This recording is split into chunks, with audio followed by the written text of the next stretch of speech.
Hello travelers, Boardman21 here, and today we're going to talk about the second dungeon, the Lightless Arbor. We got it announced today. It is in the description below if you want to follow along with the forum post. But with it, basically we get a new dungeon, going to have a different mechanic with it, which we're going to go over, and the rewards is going to be based on gold sinking all of your gold in order to get even more rewards when you've completed the dungeon, and we'll go over that when we get to it towards the bottom. But let's go ahead and start at the top and see just what is involved in this dungeon. So the Lightless Arbor. Hello travelers, and welcome to the 8th day of our sensational week plus hype train patch spectacular TM and the reveal of the second dungeon, the Lightless Arbor, releasing with patch 8.5, the Depths of 𝐸terra. We are very excited to shed some light on what is waiting for you in these ancient depths, but fair warning for those who would wish to discover these new passages on their own, spoilers lay ahead. The Lightless Arbor, the story behind it. 𝐸terra's history holds many dark secrets. Some say so distant they faded into myth. Such is the case of the Lightless Arbor and the mountain beneath. Deep under the mountains, the house, the last refuge, quietly lives a time-worn forest full of ancient vegetation, wildlife, and creatures of tremendous power. One of these creatures, a massive titan made of plant and stone, has awoken from his slumber.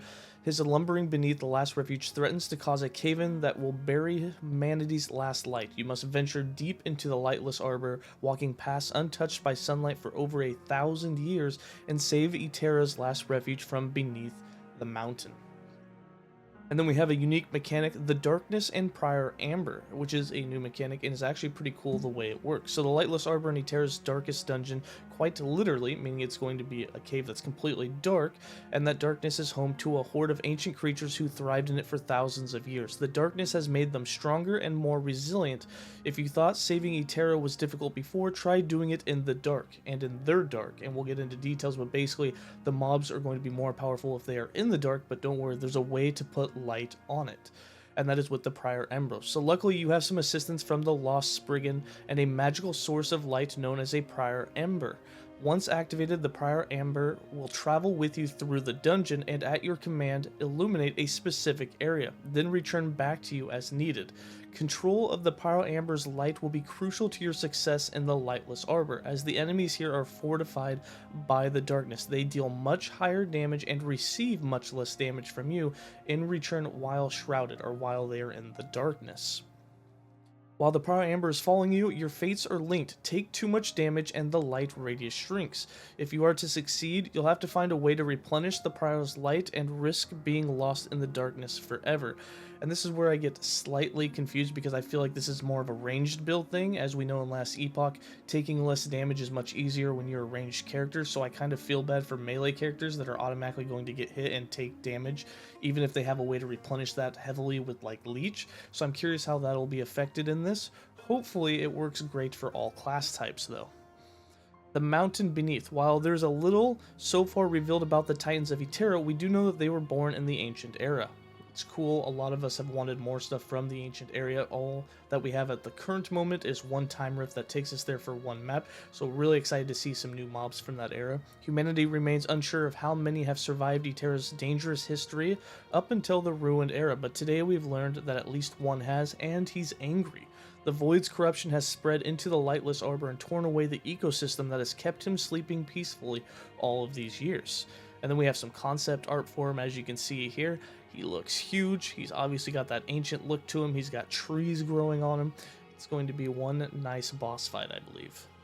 And then the mountain beneath has earned his name, made of stone and plant and towering over 100 feet tall. Once you are standing in front of him, watching his mighty fist plummet down towards you, you might be struck with the question, how does one properly slay a mountain? A good question, no doubt, and we pray you find the answer to somewhere in the depths of the Lightless Arbor. Sounds like the mechanics behind it might take us a few tries to actually beat. Sounds like we might get a couple more deaths under our belt.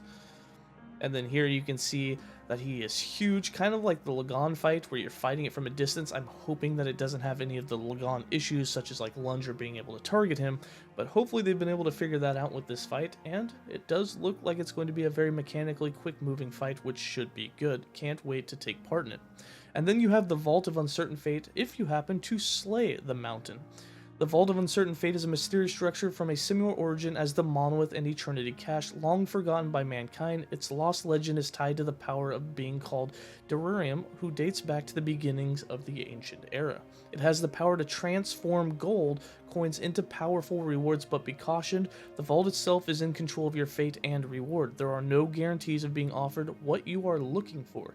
And as you can see in this clip, it's kind of like you're buying modifiers, but the modifiers are things that could drop from the chest. You can see that you're getting a ton of things you can accept or decline. I assume that if you decline one, you can continue on and just keep accepting until you click the actual enter vault. They do say it's limitless, so you can just keep clicking, spend as much gold as you want. That is a huge gold sink, something that a lot of people have been asking for in the game. And then below, you'll be able to see the explosion of loot you get for the more gold that you spend.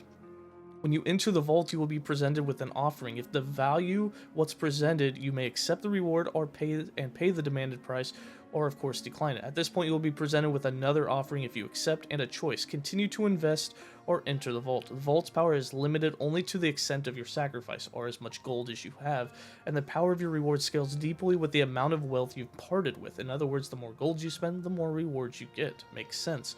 It is important to be strategic about which offers you accept and which you decline, as all of the choices come with a cost, and the cost of a missed opportunity weighs heavily.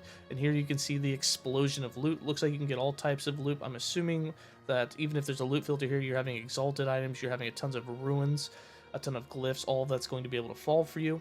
And whether you've been with us through the entire journey so far, you are just joining us now at the end, we want to say thank you for your continued support and hype for all the new cool stuff. And tomorrow we will be getting the patch notes and a video trailer of the new patch, and then of course Friday the patch will be dropping. So that's going to be it for this video. How do you guys like the new dungeon? Are you excited to have a gold sink? Let me know in the comments below, and as always, stay safe and have a good day.